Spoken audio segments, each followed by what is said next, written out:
রহমতের নবী বলেন, আমার এক একটা সাহাবীর দাম কত জানো? আকাশের নক্ষত্রের সমতুল্য। আমি মুহাম্মদের আদর্শটাও যেমন সুন্নত, আমার সাহাবাদের আদর্শটাও তেমন সুন্নত।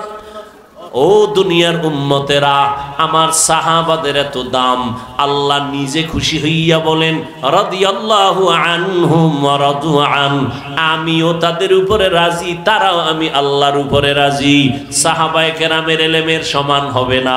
সমস্ত সাহাবাদের ইলম যদি এক জায়গায় করা হয়, রহমতের নবীর সাথে কোনো তুলনা।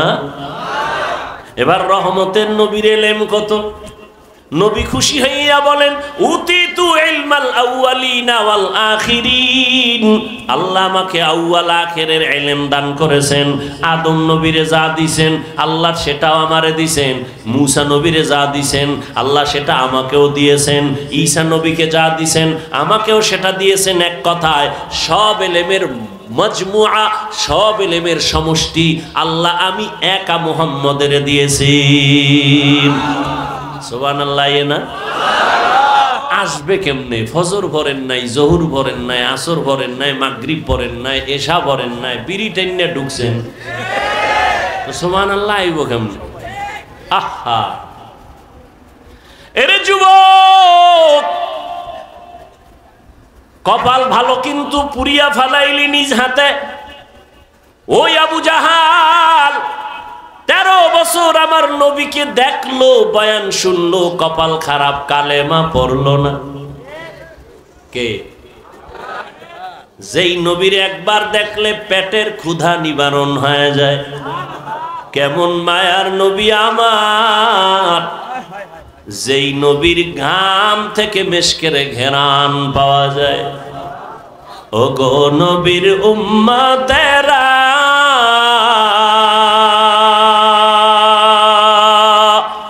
হয়ে আজি দিশাহারা, কোরআন হাদিসের চলো যখন যাহা চায় মনে, নবী বিনে কে তরাবে ফুলসিরাত মিজানে, নবী বিনে কে তরাবে ফুলসিরাত মিজানে। এরে নবীর আশিক রে যুবক, তোর কপালের উপরে আমার নবীর কেমন মোহাব্বতের আওয়াজ। নবী বলেন বুড়ারা আমি মুহাম্মদের বিরোধিতা করেছে, যুবকেরা আমার উপকার করেছে। নবীর উপকার করছে কারা? বিরোধিতা করছে কারা? এই মাঠের বুড়ারা নি। ওই সময়ের বুড়া আবু জাহিল্লা নবীর দুশ্মন, আবু লাহাব বুড়া নবীর দুশ্মন, হ্যাঁ, ওতবা বুড়া নবীর দুশ্মন, সাহেবা বুড়া নবীর দুশ্মন, আর যুবকেরা নবীর বন্ধু না দুশ্মন? এই যুবক লিখে রাখ, 2 থেকে 300, 400, 500 টাকাও যদি খরচ করা লাগে, একটা পেস্টুন বানাইয়া রাস্তার মোড়ে মোড়ে টানায় দিবি। কথাটা ভুলে যাবি না রে বাবা। আমার জীবনের একটা প্রিয় দাবি তোদের কাছে রেখে যাই যুবকদের। মদিনার নবী বলেন যুবক আমার উপকার করেছে 7 বছর থেকে 11, এর মাঝখানে আমার চাচাতো ভাই হযরত আলী আয়েশা আমার হাতে হাত লাগাইয়া কালেমার পতাকা উড্ডীনের শপথ নিল। 11 বছরের হযরত আলী এতদিন ছিল চাচাতো ভাই, এখন হলো সাহাবী, কিছুদিন পরে হবে জামাতা। কি হবে? রহমতের নবী দোয়া করলেন আনা দারুল হিকমাহ ওয়া আলিয়ুন বাবুহা, আমি মুহাম্মদ হলাম ইলম ও হিকমতের ঘর, আর এই ইলমের ঘরের দরওয়াজা আমার আলী। সুবহানাল্লাহ বলবেন না? মেরা এজাজো গর্দন বেহিসাব, খলকে রাদা দন জওয়াবে বাসওয়াব, হক না দারদ দোস্তে খলকা জারেরা, নিস্তে ই খসলতে একে দিনদারেরা। হযরত আলীর নবী এমন দোয়া দিছেন, আল্লাহ এলেমের ভান্ডার আলীর জন্য খুলে দিছেন। কেমন ভান্ডার আল্লাহ দিছেন আলীরে। হযরত আলী বলেন, যুবক ভালো করে লিখে রাখো, অন্তরে ঢুকাও। হযরত আলী বলেন, মান আল্লামানি হারফান ইনশাআ বাআ ওয়া ইনশাআ আতাকা। আমাকে একটা অক্ষর যিনি শিক্ষা দিয়েছেন সে আমার মাথার মুকুট। তার মূল্য কত? বলে হযরত আলী বলেন, চাইলে আমাকে গোলাম বানাইয়াও রাখতে পারেন, বিক্রিও করে দিতে পারেন। একটা অক্ষর যিনি শিখাইছেন তার এত মূল্য। বুঝনি রে যুবক বাবা, আজকে মেজাজ দেখাও শিক্ষকের সাথে, আছে না নাই? সাবধান, শিক্ষকের সাথে যারা বেয়াদবি করবি বিচার হবে মরার আগে। মরার পরে না আগে? আল্লাহর কাছে মাপ চাবি, ক্ষমা হবে না। কারণ শিক্ষক যদি ক্ষমা না দেয় আল্লাহ দিবেন না, কারণ এটা বান্দার হক। আমার আব্বা আম্মা আমি হাফিজুর রহমান রে এটা সাইন শিখাইতে পারে নাই, দস্তখত শিখাইতে পারে নাই। আব্বা আম্মা কলিজা বইরা দোয়া দিছেন, কিন্তু আমার এই চেয়ার পর্যন্ত মা বাবায় দোয়া দিছেন ঠিক, কিন্তু লেখাপড়া শিখাইতে পারেন নাই। কোরআন হাদিসের কথা বলা যিনি আমারে শিখাইছেন তিনি আমার মাথার মুকুট, যিনি আমাকে মানুষ বানাইছেন তিনি আমার মাথার মুকুট। শিক্ষক উস্তাদ এর এত মূল্য, এক কথায় তিনি আমারে মানুষ বানায় দিছেন। ওই শিক্ষকের সাথে যারা বেয়াদবি করবা কারণে অকারণে, আল্লাহর কসম, আল্লাহর কসম, আল্লাহর কসম, বিচারটা মরার আগেই হবে। মরার পরে না আগে? মেজাজ দেখানোর জায়গা পাও না। মা বাবার সাথে মেজাজ, শিক্ষকের সাথে মেজাজ। আল্লাহ হেদায়াত দান করুন। আর জোরে বলেন, লিকুল্লি শাইইন যিনাতুন ফিল ওয়ারা ওয়া যিনাতুল মারই তামামিল আদাবি।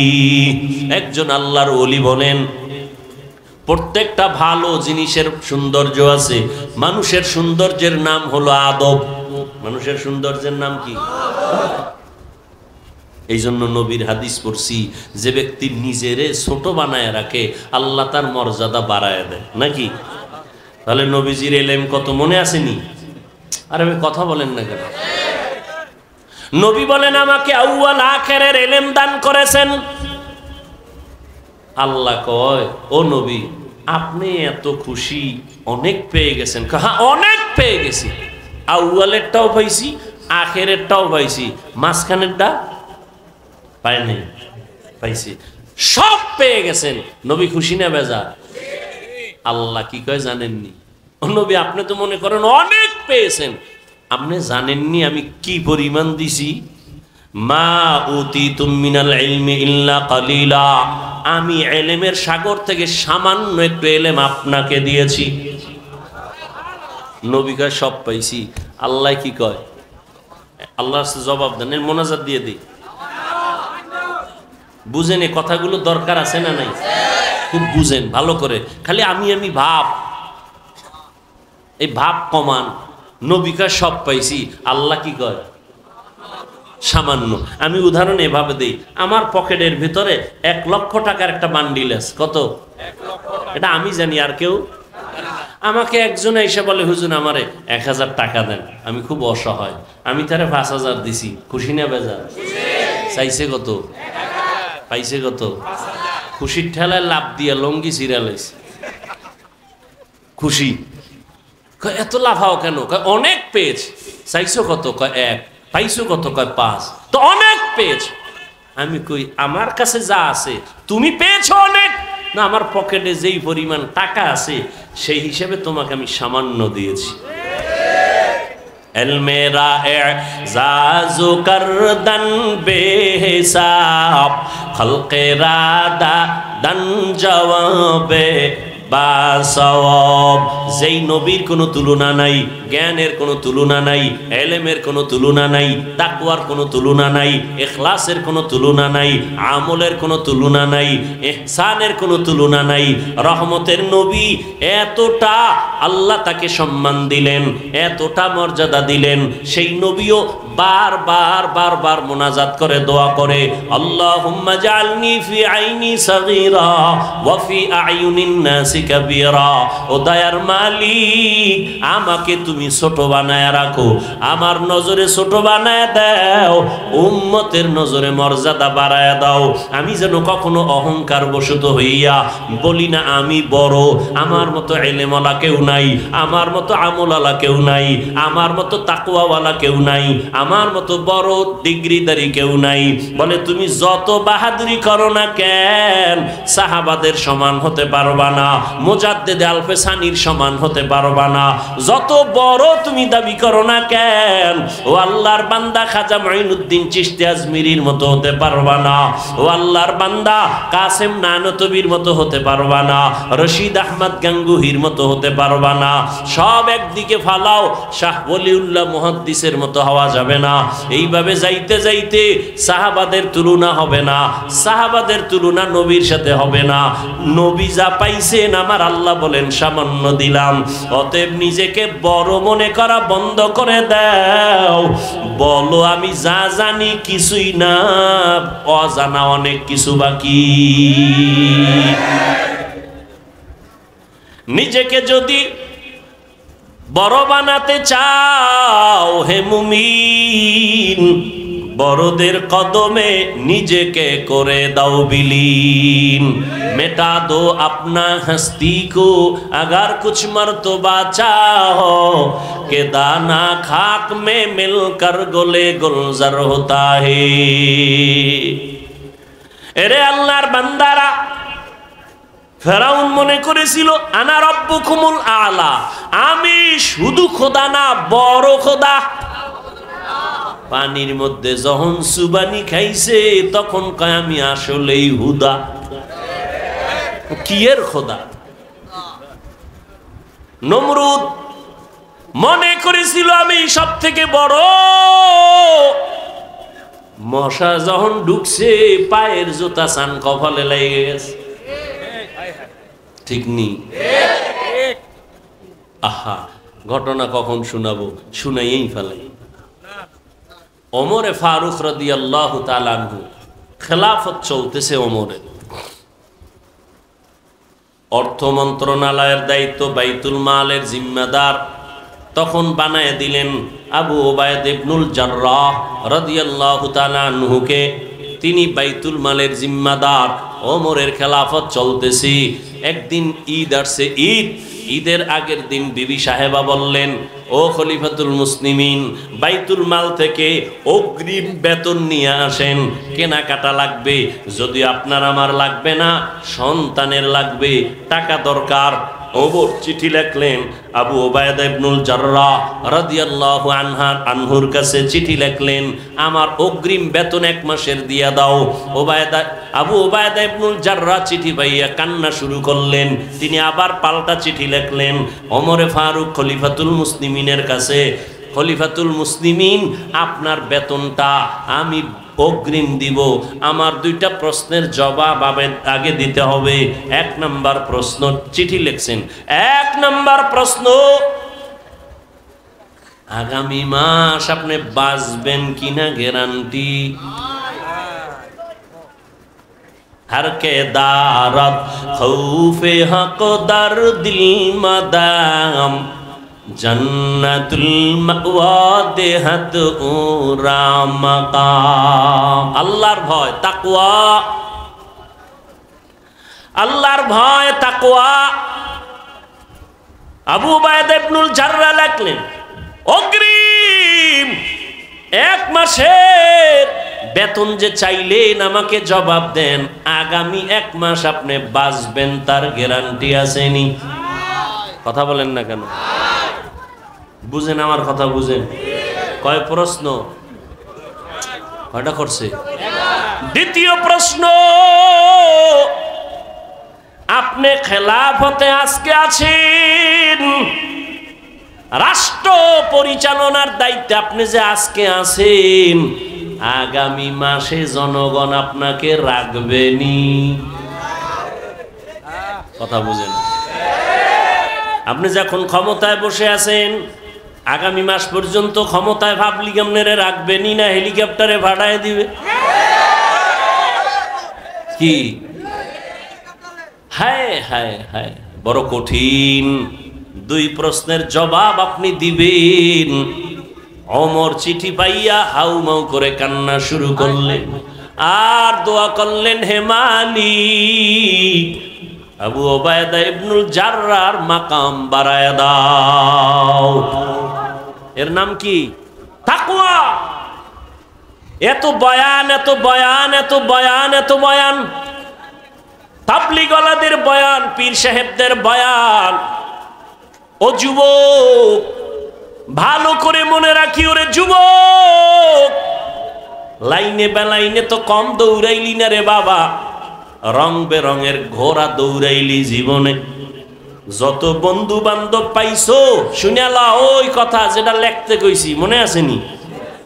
রাস্তার মোড়ে মোড়ে টানাবি।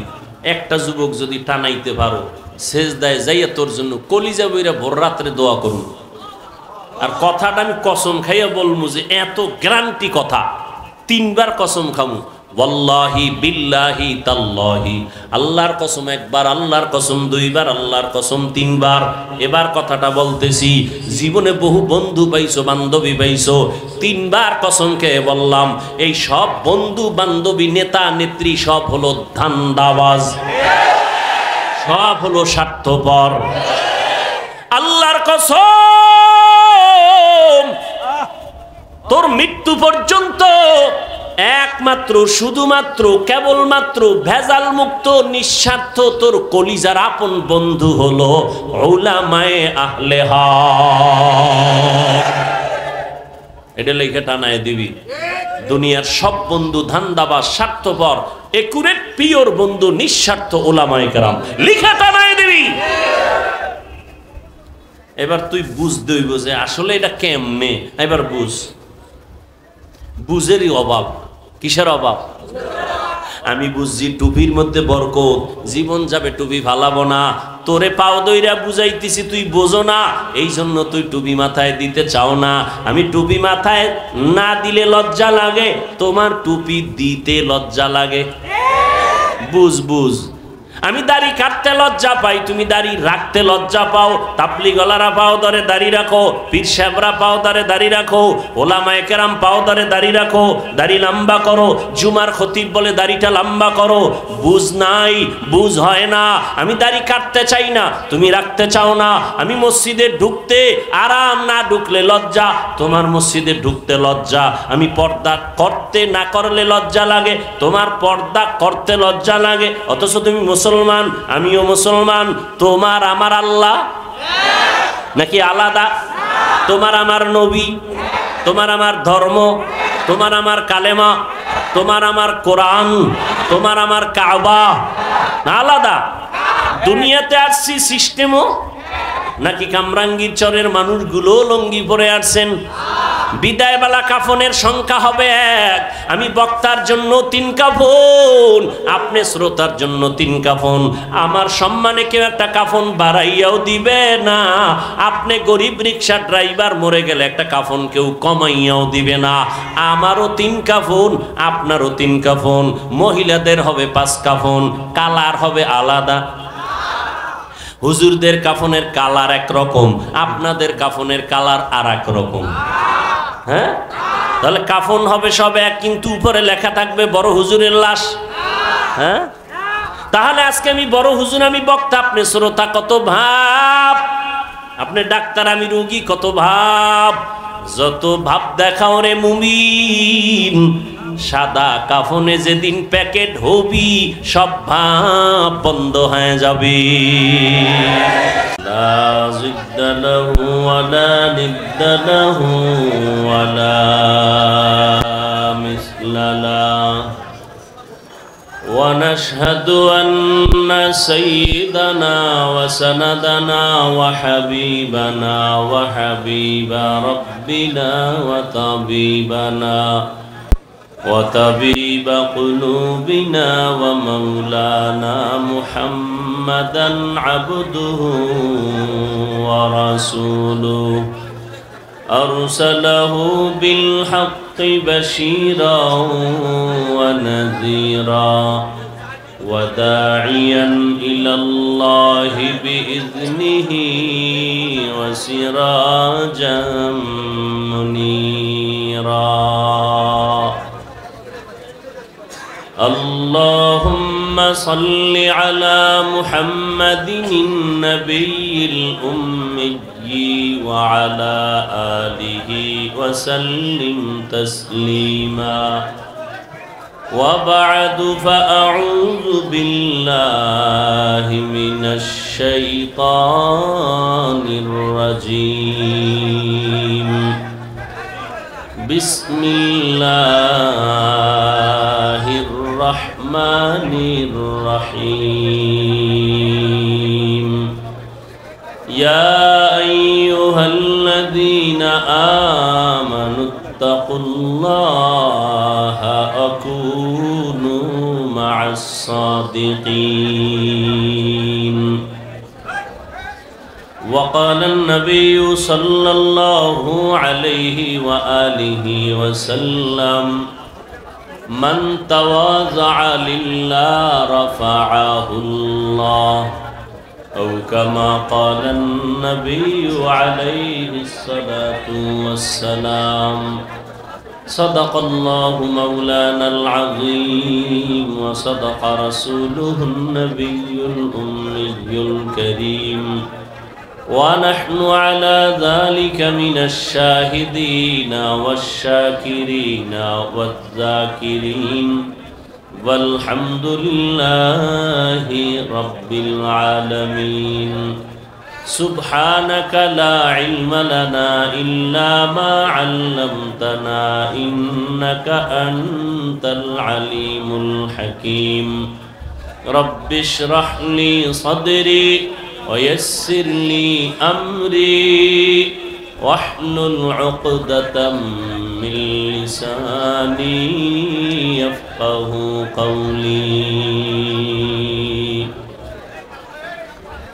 निगाह मुमिन से तो बदल जाती है तकदीर निगाह मुमिन से तो बदल जाती है तकदीर ये बंदा की कुव्वत नहीं कुदरत का इशारा ये बंदा की कुव्वत नहीं कुदरत का इशारा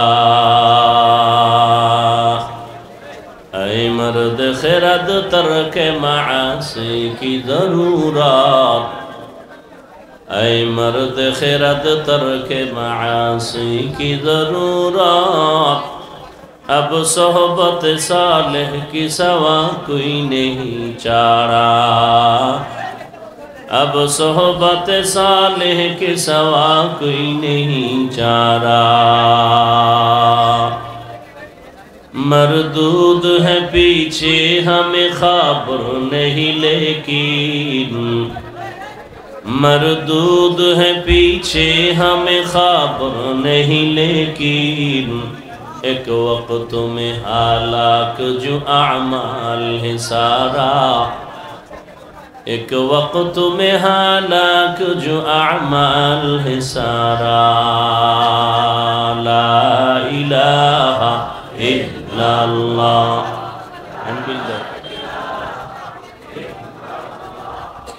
ला इलाहा इल्लल्लाह ला इलाहा इल्लल्लाह ला इलाहा इल्लल्लाह ला इलाहा इल्लल्लाह मुहम्मदुर रसूलुल्लाह।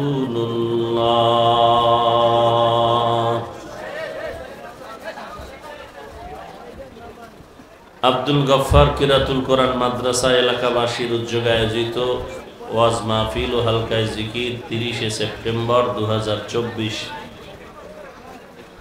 মহতি এ মাহফিলে উপস্থিত মোহতারাম সম্মানিত সভাপতি, প্রধান অতিথি, বিশেষ অতিথি বৃন্দ, হযরত উলামায়ে কেরাম,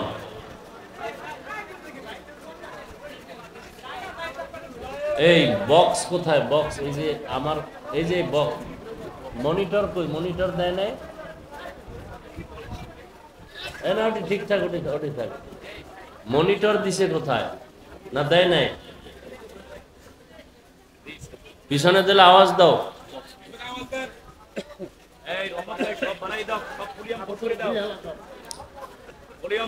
আল্লাহ পাকের দরবারে শুকর যে আল্লাহ রাব্বুল আলামিন এই ফিতনার যুগে হাজারো লাখো মানুষের মধ্য থেকে বাছাই করে পৃথিবীর শ্রেষ্ঠ মজলিস, উলামায়ে আহলে হকের মজলিস, গুনাহ মাফের মজলিস, তওবা কবুলের মজলিসে আল্লাহ পাক আমাদেরকে দীর্ঘ সময় ধৈর্যের সাথে আশা বসার তৌফিক দান করেছেন। নেয়ামতের শুকর আদায়ার্থে ঈমানের আওয়াজকে উঁচু করে মোহাব্বতে জবান খুলে পড়ি আলহামদুলিল্লাহ।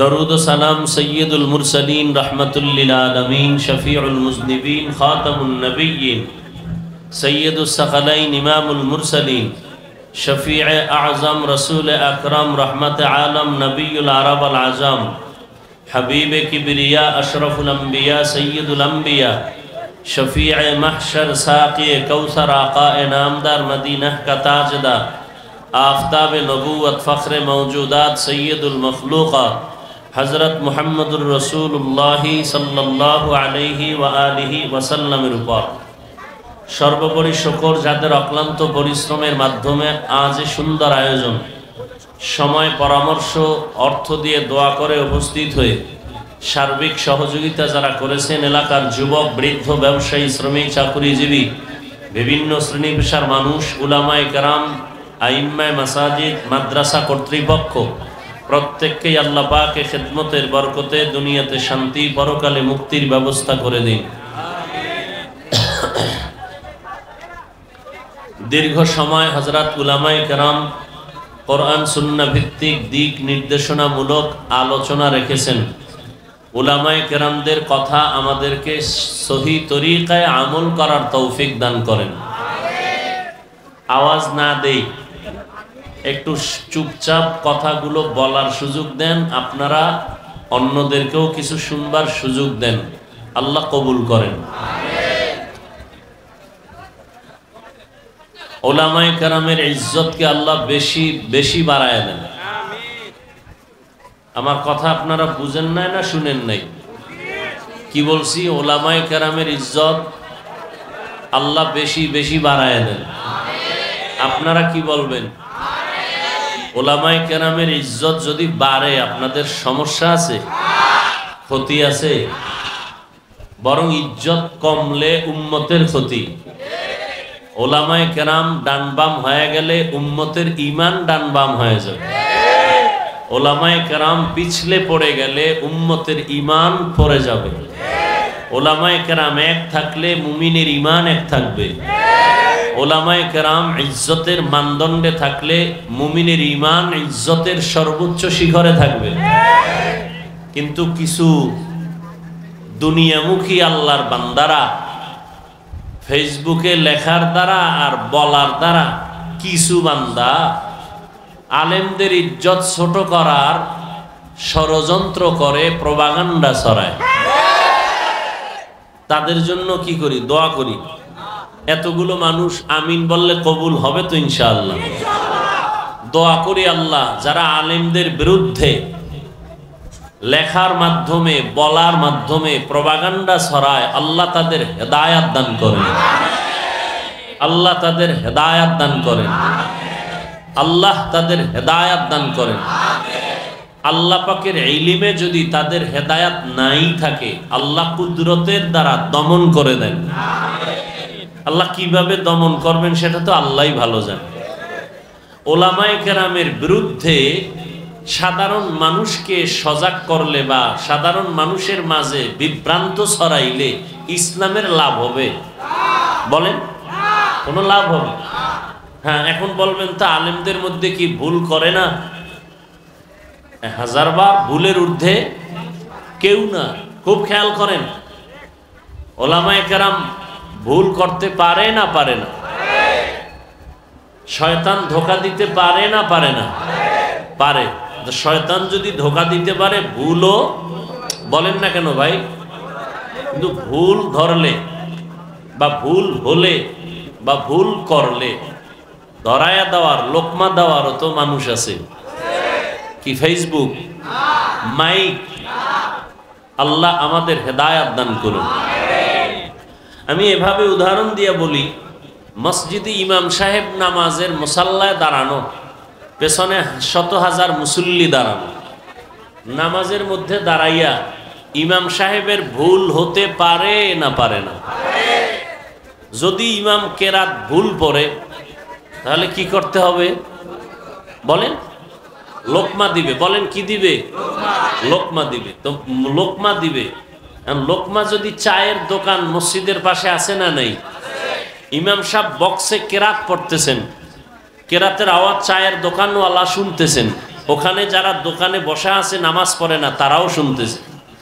ইমাম যে আলহামদু সূরায় কথার কথা ভুল পড়তেছে এটাও শোনা যাচ্ছে। শুই না যদি চায়ের দোকানওয়ালা লোকমা দেয় হবে? যদি লোকমা দেয়, দেওয়াও জায়েজ নাই। আর ওই দোকানওয়ালার লোকমা ইমাম সাহেব নিলেও জায়েজ হবে না। তাহলে লোকমা দিতে হবে, ইমাম লোকমা নিবেন। দেওয়ারও লাইন আছে, নেওয়ারও। নামাজের ভেতরে যে আছেন সে লোকমা দিবেন। তো নামাজের মধ্যে তো শত হাজার মানুষ, কে দিবেন? ইমামের পেছনে একজন আলেম দাঁড়াবেন, বিচক্ষণ বুদ্ধিমান ব্যক্তি, অন্তত কোরআন বুঝে, কোরআনের ইলম আছে, সে লোকমা দেওয়ার অধিকার বেশি। বুঝাইতে পারছি? তাহলে আলেমরা ভুল করলে লোকমা দিবেন আলেম মুরব্বীরা। কথা ঠিক না? নামাজ নাই, দাড়ি নাই, টুপি নাই, সে যদি লোকমা দেয় তার লোকমা দেওয়াও জায়েজ নাই, আলেমরা ধরাও জায়েজ নাই। আল্লাহ বুঝার তৌফিক দান করেন। আচ্ছা, আমি এখন স্টেজে উঠতেছি, খুব খেয়াল করেন। ঢাকা তো যানজটের বরকত, অনেক আগে আসার কথা, এক জায়গায় বসে রইলাম প্রায় 1 ঘন্টা। জাম ছাড়লো মাত্র 10 মিনিটে চলে আসলাম এই ব্রিজের গোড়া দিয়ে। এরপরে আবার পথ ভুল করে ওদিকে ঢুকছে, ঢুকে আইসি ওই মাথায়। হ্যাঁ নয়, এখান থেকে আবার কেমনে আসবো? আবার 2টা লোক আমাদের এই মাহফিলের কর্তৃপক্ষ না, ওরা খুব কষ্ট করে আমাদেরকে ওদিক দিয়ে ঘুরায় নিয়ে এরপরে পিছনে নিয়ে আসছে। খায়ের, মানুষ বিচার করে উপরের হালাত দেখে, আল্লাহ বিচার করেন কলব দেখে, অন্তর দেখে। এই জন্য আমরা উপর দিয়ে দেখলে সইতে পারি না। আল্লাহ কয় আমি তো ভিতরের খবরটা জানি, আমি ওইভাবেই বিচারের আওতায় নিয়ে আসব। তো বলতেছিলাম, আমি স্টেজে উঠতেছি, পেছনে মানুষ আছে না নাই? সবাই হাত বাড়াইছে, আমার সাথে হাত মিলাবে। খুব বুঝেন কিন্তু, কি মিলাবে? মুসাফা করো। এটা কি দুশ্মনী না মোহাব্বত? এখন যদি এই রকম স্টেজে উঠার সময় 2 পার্শ্বে অনেক আল্লাহর বান্দারা দাঁড়ানো থাকেন, আমি যদি এভাবে মুসাফা একজনের সাথে করি তো সবার সাথে করতে হবে না? তাহলে শত ব্যক্তির সাথে যদি আমি মুসাফা করি তাহলে আমার সিরিয়াল, আমার নিয়ম ঠিক রাখা সম্ভব হবে? স্টেজ পর্যন্ত হবে না।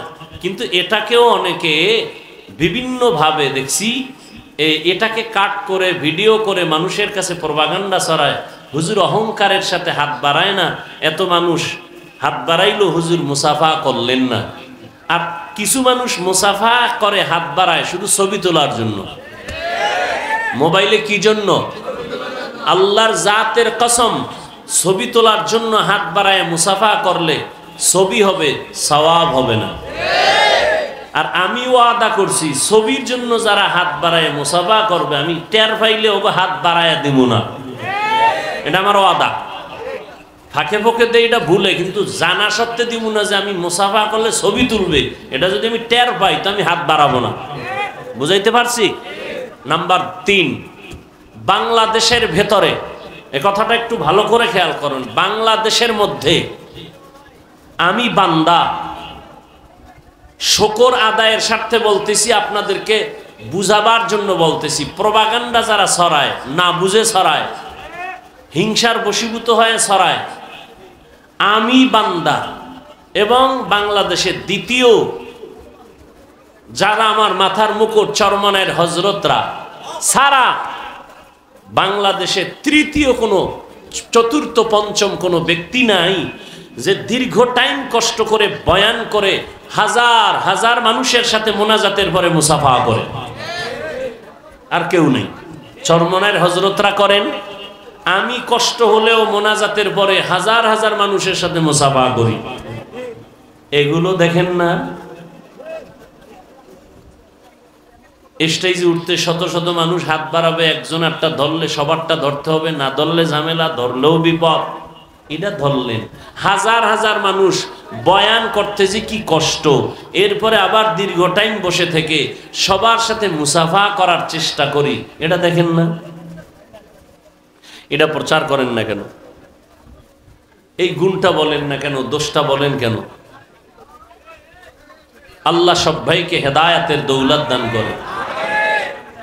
যাই হোক, তো দোয়া করলাম উলামায়ে কেরামের ইজ্জত বেশি বেশি বাড়া দরকার। কেন? কিয়ামতের আগ মুহূর্ত পর্যন্ত এই জমিনে এক সেকেন্ডের জন্য আর নবীজি আসবেন না। আসবেন? মাঝে মাঝে কামরাঙ্গীর চর বড় মসজিদে আসবেন। নবী আসবেন? আসবেন না। আবু বকর, ওমর, ওসমান, আলী সহ কোন সাহাবায়ে কেরাম আসবেন? কিয়ামত পর্যন্ত কোন আইম্মায়ে কেরাম আসবেন? ইমাম আবু হানিফা, ইমাম আহমদ বিন হাম্বল, ইমাম মালিক, ইমাম শাফিঈ রাহিমাহুমুল্লাহ কেউ আসবেন না। ইমাম বুখারী, ইমাম মুসলিম, ইমাম তিরমিজি কেউ।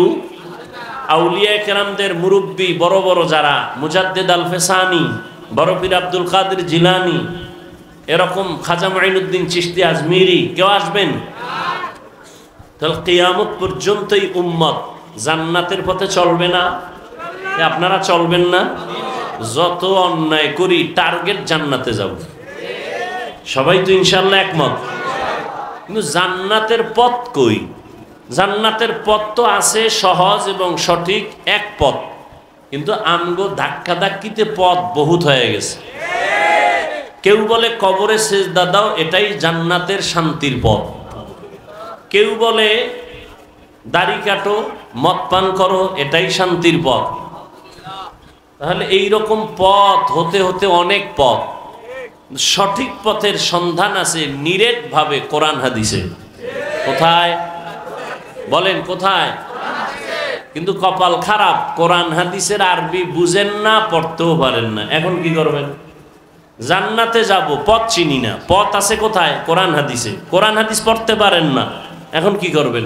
নবীও আসবেন না বুঝাইতে, আবু বকর রাদিয়াল্লাহু আনহু আসবেন না, কোন সাহাবায়ে কেরাম আসবেন না, তাবেঈন আসবেন না, তাবেঈন আসবেন না, উলামায়ে মুতাকাদ্দিমিন আসবেন না, বড় বড় আউলিয়ায়ে কেরাম আসবেন না। এখন জান্নাতে যাব, এটা ফাইনাল। জান্নাতের সঠিক পথ আমার দরকার, এটাও আমি চাই। সঠিক পথ আছে কোরআন হাদিসে, কিন্তু কোরআনও পড়তে জানি না আরবি, হাদিসেরও আরবি বুঝি না। এখন উপায় কি? স্থায়ী সমাধান একমাত্র উপায়, কিয়ামত পর্যন্ত এই জাতি উলামায়ে কেরামের অনুসরণ করতে হবে। কোরআন সুন্নাহর আলোকে উলামায়ে কেরামকে মেনে চলতে হবে। যারা আলেমকে মানবে না, খাসারাত দুনিয়া ওয়াল আখিরা, দুনিয়াও বরবাদ, আখিরাতও বরবাদ। এজন্য ইতিহাস আপনারা জানেন, রহমতের নবী, শেষ নবী, শ্রেষ্ঠ নবী। আমার নবী যেমন শেষ নবী, তেমন কথা বলেন না কেন? শ্রেষ্ঠ নবী না হলে শেষ নবী হতে পারে না, শেষ নবী না হলে শ্রেষ্ঠ নবী হতে পারে না। কিন্তু একজন আল্লাহর বান্দা, তিনি আর্টিকেল লিখেছেন, নাম বলবো না, অনেক শিক্ষিত লোকেরা তার নাম জানে, চিনে। তিনি লিখেছেন, নবীকে শেষ নবী হিসেবে শ্রেষ্ঠ নবী বলা মিথ্যা, নবীকে শ্রেষ্ঠ বলা যাবে না। ওই লোকটা মূলত কোরআন মানে, হাদিস মানে না, আহলে কোরআনের। আল্লাহ হেদায়েত দান করুন। তো শেষ নবী না হলে শ্রেষ্ঠ নবী হতে পারেন না, শ্রেষ্ঠ নবী না হলে শেষ নবী হতে। এটা ভিন্ন আলোচনা। সেই শেষ নবী, শ্রেষ্ঠ নবী মক্কা নগরীতে আসছেন কোনো এক বছরের রবিউল আউয়ালে অথবা অন্য মাসে। 63 বছর হায়াত শেষ করে আবার নবী চলে গেলেন। আসা এবং যাওয়ার দিন সোমবার। কিবার নবী এসেছেন সুবহে সাদিকের সময়। রসুলের ইন্তেকাল হয়েছে 63 বছর পরে চাশতের সময়, জহুরের আগে, সোমবার। কিন্তু রসুলের দাফন হয়েছে বুধবার দিন গিয়া তাহাজ্জুদের সময় রাতে। নবীজি আসলেন মক্কা নগরীতে। মক্কা নগরীর অবস্থা তখন কি ছিল আপনারা সবাই জানেন। জাহিলি যুগ, খারাপ ছিল। কত খারাপ! পৃথিবীর কোথাও এই পরিমাণ খারাপ মানুষ কোথাও ছিল না। মক্কার মানুষ যেই পরিমাণ খারাপ, প্রশ্ন বড় কঠিন। কামরাঙ্গীর চর হাফিজ হুজুর রহমাতুল্লাহ আলাইহের প্রতিষ্ঠিত ফুলের বাগান, কথা ঠিক না? এখান থেকে কত ফুটন্ত গোলাপ ঘ্রাণ ছড়িয়েছে গোটা বিশ্বময়, কথা ঠিক? আল্লাহ পাক আমাদের আকাবিরিনদের উজ্জ্বল নক্ষত্র হাফিজ হুজুরের মাকাম আল্লাহ পাক জান্নাতে আরো বাড়ায় দেন। তার রেখে যাওয়া সাজানো এই বাগানকে আল্লাহ আরো বেশি ছড়ায় দেন। আল্লাহ। আচ্ছা, মাদ্রাসার পাশে কারো বাড়িঘর আছে না নাই? আছে। অন্য দূরের মানুষ যতটুকু খারাপ হতে পারে, এখানে মাদ্রাসার কারণে পাশের মানুষ বেশি খারাপ হতে, এটা একটা নিয়ম যে না, মাদ্রাসা মসজিদ এর পাশের মানুষ খারাপ হতে, সারা দুনিয়ার মানুষ খারাপ হতে পারে, মক্কার মানুষ খারাপ কেমনে হয় বেশি? ঘর তো এটা পবিত্র বাইতুল্লাহ, দেখলেই সওয়াব। কিন্তু সেই বাইতুল্লাহর পাশের মানুষ কেন এত চরিত্রহীন লম্পট হলো? এত খারাপ কেন? অন্যদের তুলনায় তো একটু কম খারাপ হবে, কিন্তু ইতিহাস বলে মক্কার মানুষ এত খারাপ, পৃথিবীর আর কোথাও এত খারাপ মানুষ ছিল। কারণ কি? এত খারাপ কেন? আর যেই বাইতুল্লাহ দামি, এটা কি বাইতুল মোকাররমের মতনই? পৃথিবীতে কিছু আল্লাহ পাক জিনিস দিছেন, শুধু দেখবেন তাকায়া সওয়াব। তাকায় শুধু বাইতুল্লাহ দেখবেন সওয়াব, শুধু দেখবেন। মা বাবা চেহারার দিকে শুধু তাকায়া থাকবেন সওয়াব। আল্লাহ পাকের কোরআন খুলে তাকায় দেখবেন সওয়াব। উলামায়ে আহলে হক, আল্লাহর প্রিয় বান্দা দেখবেন সওয়াব। না গাঞ্জাখোর দেখবেন? বাইতুল্লাহ দেখবেন সওয়াব। আল্লাহর প্রিয় গোলাম উলামায়ে আহলে হক দেখবেন সওয়াব। আল্লাহর কোরআন দেখবেন সওয়াব। মা বাবার দিয়ে তাকাবেন সওয়াব। এত দামি একটা ঘর আল্লাহ জমিন বানায়া, আর কোনো বাসিন্দা এখনো বানান নাই। প্রথমে আল্লাহ একটা ঘর বানাইলেন বাইতুল্লাহ। ইন্না আউওয়ালা বাইতিন উযিআ লিন-নাসি লাল্লাযী বিবাক্কাতা মুবারাকাও ওয়া হুদা মুবারাকাও ওয়া হুদাল লিল আলামিন।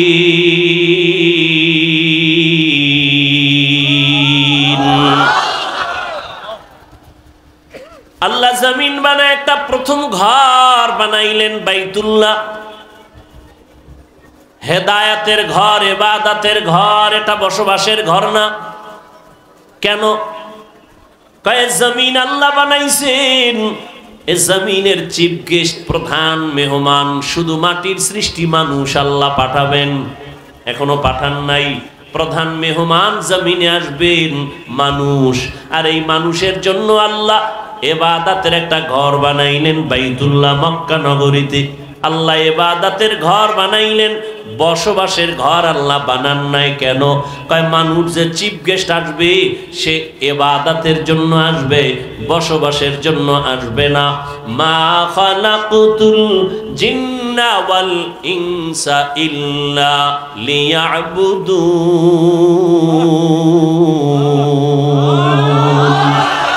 মা খালাকুতুল জিন্না ওয়াল ইনসি বাখা জুজ ইবাদত নিস্তে মাকসুদ আজ্জাহা। মানুষ আসবে কি জন্য? ইবাদতের জন্য। এজন্য ইবাদতের ঘরটা আগে বানায় দিয়েছেন বাইতুল্লাহ। তো মানুষ দুনিয়াতে আসবে ইবাদতের জন্য, বসবাস করবে কই? আল্লাহ বলেন আমার জমিনের চিফ গেস্ট মানুষ, আওলাদে আদম। আমি আল্লাহ মানুষ ইবাদতের জন্য পাঠাইলাম, এরা দুনিয়ায় গিয়া করবে আমি আল্লাহর ইবাদত, আর এরা বসবাস করবে যেখানে বানায় রাখছি আমি আল্লাহ জান্নাত। দুনিয়া ইবাদত, বসবাস কই? মরার আগে না পরে? মরার পরে। ওই জান্নাতটা এখান থেকে খরিদ করে নিতে হবে। এখান থেকে আল্লাহ আমাদের সবাইকে জান্নাত খরিদ করার তৌফিক দান করেন। খরিদ করতে হলে টাকা লাগবে, হ্যাঁ কিছু লাগবে তো, এমনি ভাইবেন। ইন্নাল্লাহা আশতারা মিনাল মুমিনিনা আনফুসাহুম ওয়া আমওয়ালাহুম বিআন্না লাহুমুল জান্নাহ। আল্লাহ বলেন আমি আমার প্রিয় বান্দাদের মধ্যে যারা মুমিন এদের জান আর মাল আমি কিনে নিয়েছি, বিনিময়ে জান্নাত দিয়েছি। আল্লাহ আমাদের জানমাল নিয়ে নিছেন, বিনিময় কি দিছেন? তাহলে জান্নাত যদি আমরা চাই, বিনিময় জানমাল আল্লাহর। কার? তাহলে আমার কাছে যে জান আছে, মাল আছে, এর মালিক কে?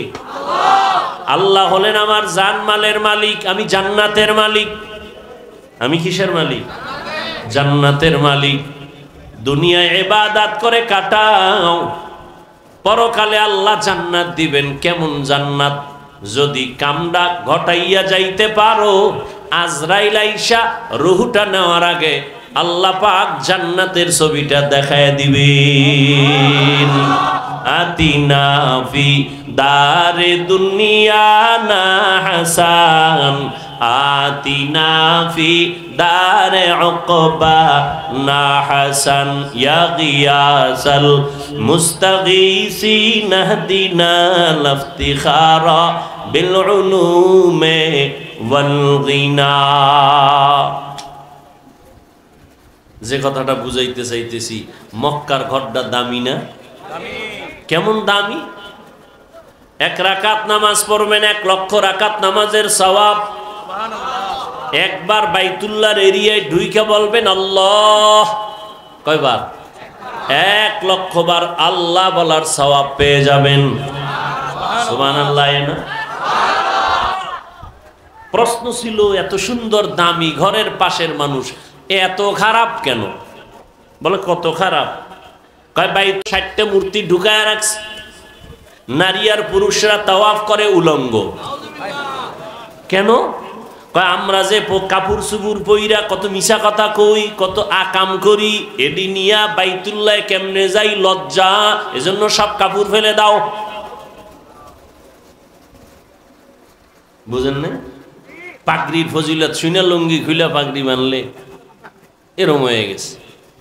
এত সুন্দর ঘর বাইতুল্লাহ, দামি ঘর, আমরা যে বস্ত্র পরি, কাপড় পরি, এটা তো কইরা কত অন্যায় করি। এই অন্যায় পরিহিত কাপড় নিয়ে বাইতুল্লাহ যাওয়া যাবে না। তারা এতটা খারাপ কেন? কেন কেন? এর সংক্ষেপ জবাব হলো, এই মানুষগুলো খারাপ হওয়ার পেছনে একমাত্র কারণ তাদের কোনো মুরব্বি নাই। কি নাই? মুরব্বি নাই। মুরব্বির দরকার আছে না নাই? ছেলে লেখাপড়া কইরা শিক্ষিত কুলাঙ্গার। কি শিক্ষিত? ছেলে লেখাপড়া কইরা এখন বন্ধু আর বান্ধবীর অভাব নাই। বিয়ে পাশ করার আগে বিয়া পাশ হয়ে গেছে। বিয়ে পাশ হওয়ার আগে কি বিয়া পাশ হয়ে গেছে। বন্ধুর সাথে লাইন করে একটা মেয়েকে চয়েস করে ফেললো। মেয়েটাকে বন্ধু বান্ধব নিয়ে দেখতে গেল মেয়ের বাবার বাড়ি। আপন মা বাবাকে জানায় না, মুরব্বী এগো জিগাইয়ার কি হবে, আমার আব্বা আম্মা দস্তগাত দিতে পারে না, মূর্খ, আমি তো শিক্ষিত সন্তান। ওই মূর্খ মা বাবারে জিজ্ঞাসা করে কোনো লাভ হবে না। কিন্তু মুরব্বীর দোয়া তোমাকে এই পর্যন্ত নিয়ে আসছি। हकीकत से तू दुनिया बेखबर है, दुनिया की नुमाइश पर नजर है। नमी गुयम के आज दुनिया जुदा बाश, बहर कारी के बाशी बा खुदावास। मुरब्बी लागबे नी? আল্লাহ কয় লাগবে, আপনি লাগবে না পাইলেন কই? শুরুতেই কিন্তু বলছি নবী আসবেন না, সাহাবায়ে কেরাম আসবেন না, আসবেন। তাহলে জান্নাতের পথ কেমনে চিনব? আমি তো কোরআনও পড়তে পারি না, আলহামদুও পারি না, বিসমিল্লাহও পারি না, ওযুর দোয়াও পারি না, সালামটা পারে না। কপাল এত খারাপ, সালাম দিতে পারে না। বিএ পাস, আইএ পাস, সালাম আসসালামু আলাইকুম, এই দুইটা শব্দ শিখতে কি মাদ্রাসায় যাওয়া লাগে? এই শব্দটা শুদ্ধ করে পারে না। দুনিয়ার সব পারে, আসসালামু আলাইকুম পারে না। সালাম দে স্টাইল করে সালামাইকুম, মানে তোর উপরে আল্লাহর লানত গজব। হে আবার ঘুরায় খায় ওয়ালাইকুম, তোর উপরেও। কপাল বড় খারাপ, কোরআন হাদিস বুঝবে দূরের কথা, আসসালামু আলাইকুম বলতে পারে না। আবার নাস্তিক একটা ঢাকার শহরে বয়া আওয়াজ দেয়, শুদ্ধ কইরা সালাম দেওয়া জঙ্গির পরিচয়। আরো জোরে, জিন্দেগি মে বন্দগি তু কর নাহি,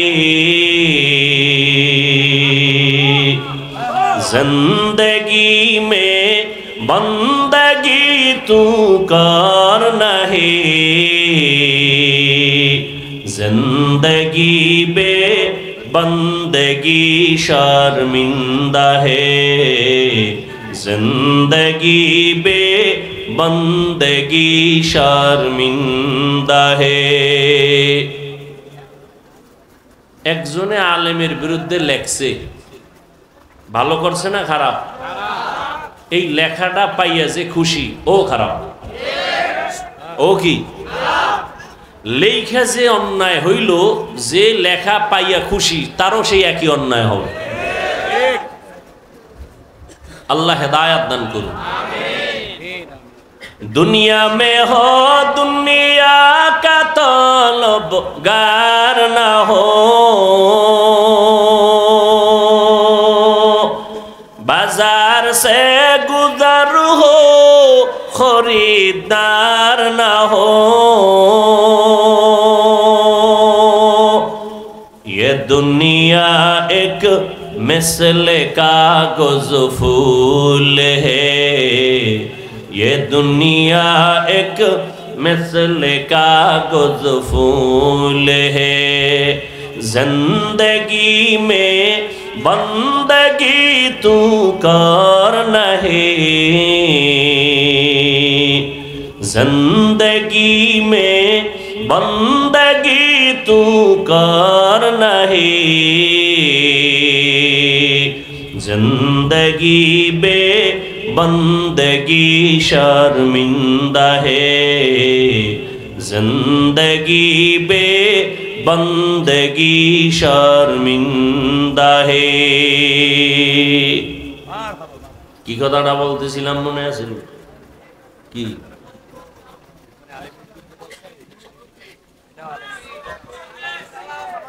সালাম না? তো যে কথা বলতেছিলাম, সালাম যে পারে না সে কোরআন বুঝবে কেমনে, হাদিস বুঝবে কেমনে? আলেম ওলামারাই বুঝতে হিমশিম খায়। এক একজনের বুঝ এক এক রকম, এই জন্য কথাও এক এক রকম। আয়াত একটা, তাফসীর 10 ভাবে। কেন সবার মেধা একভাবে না? সবার মেমোরির জিবি এক না। সবার মেমোরির জিবি কি এক নি? সাইজ এক। 8 জিবি মেমোরির সাইজ, 1 জিবি মেমোরির সাইজ সব এক। ডিজাইনও কি ভেতরের কারবার এক নি। জমিনে সব মাথা এক, ভেতরের জিবি কিন্তু এক না। কারো 1 জিবি, কারো 2 জিবি, কারো 3, কারো 8। কিন্তু জিবির একটা সীমানা আছে, বুঝেন নাই? আল্লাহ পাক দুনিয়ার মানুষের নবীকে পাঠাইয়া জানাইলেন, মক্কার মানুষ মুরব্বি হারা, ঈসা নবী চলে গেছেন, এখন আর কোনো নবী নাই, সর্বশেষ আমার নবী আসবেন। মাঝখানে মুরব্বি হারা উম্মত বেপরোয়া হয়ে গেছে। যেই গরুটার গলায় রশি নাই, ও ডানে বামে যা পায় তাই খায়, নিজেরটাও খায় পরেরটাও খায়, ঠিক নি? রাস্তায় কুত্তা ঘরে অভাব নাই, একটা কুকুরের কোনো দাম নাই, কিন্তু যেই কুকুরের গলায় মালিকের শিকল লাগানো, ওই কুকুরের দাম। খোলা আকাশে 100,000 পাখি উড়ে, কোনো পাখির দাম নাই, মালিকের খাঁচায় যেই পাখিটা আটকানো, ওই পাখির কি দাম। জমিনে বান্দার অভাব নাই, ওই বান্দাগুলোর কোনো দাম নাই।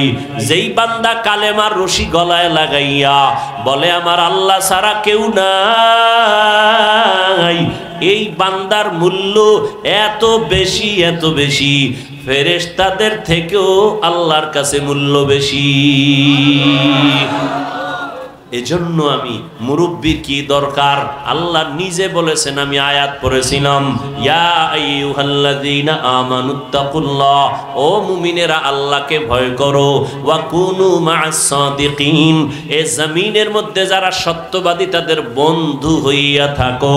হাদিস পড়েছিলাম সংক্ষেপ, নবী বলেন মান তাওয়াযা লিল্লাহ রাফাআহুল্লাহ, আল্লাহ নবী বলেন যে নিজেকে ছোট মনে করে চলবে আল্লাহর জন্য, আল্লাহ তার মর্যাদা বাড়ায় দিবেন। নিজেরে বিনয়ী মনে করা, নিজেরে ছোট মনে করা আর বড় মনে করার কি আছে? আমার কণ্ঠ, আমি বড়, আমার কণ্ঠের মতো কারো কণ্ঠ নাই, আমার এলেমের মতো আর এলেম নাই। বলে তোমার এলেম কত? মাপ দিছুনি, মাপ দিয়া দেখো কয় কেজি হবে। যত এলেমের বাহাদুরি করো না কেন, আমার মতো বক্তা কেউ নাই, আমার মতো খতিব কেউ নাই, আমার মতো মুফতি কেউ নাই, আমার মতো মুহাদ্দিস কেউ নাই, নাই নাই নাই নাই। আনা খায়রুম মিনহু, আমি তার চেয়ে ভালো, আমি তার চেয়ে ভালো, আমি তার চেয়ে ভালো। এ শয়তানের স্লোগান, এটা মুমিনের স্লোগান হতে পারে না। তুমি কত ভালো, কত বড়? কয় বড় বড় যতই বলি, আমি আল্লাহর কসম খেয়ে বলি, যত বড় মুহাদ্দিস দাবি করি না কেন, শাহ ওলিউল্লাহ মুহাদ্দিসের সমতুল্য হতে পারবে না।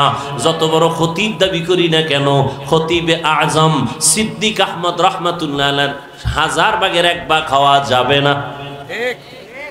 এরে আল্লাহর গোলাম,